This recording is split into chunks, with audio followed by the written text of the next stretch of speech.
Selamünaleyküm.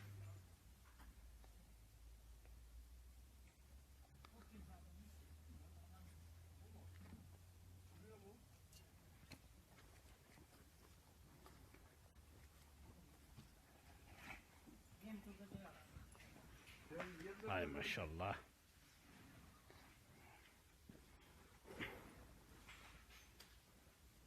Sabah akıyor mu böyle?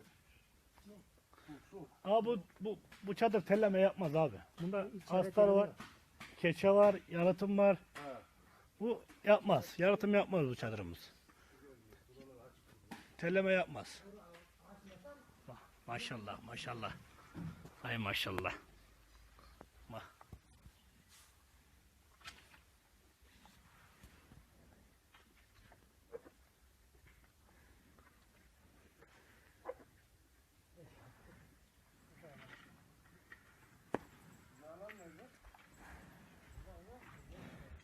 Evet arkadaşlar. Maşallah. Boğalara bak boğalara. Kurbanlık bunlar kurbanlık.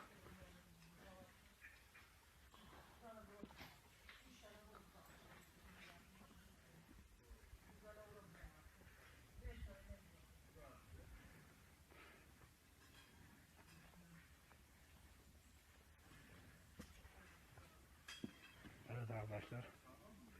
Yok telleme yapıyormuş çadır da. Abi tellemenin alakası yok. Telleme diye bir şey yok çadırımızda. Bak 1, 2, 3, 4, 5, 6, 7, 8, 9, 10, 11, 17, 36 tane hayvan var abi bu.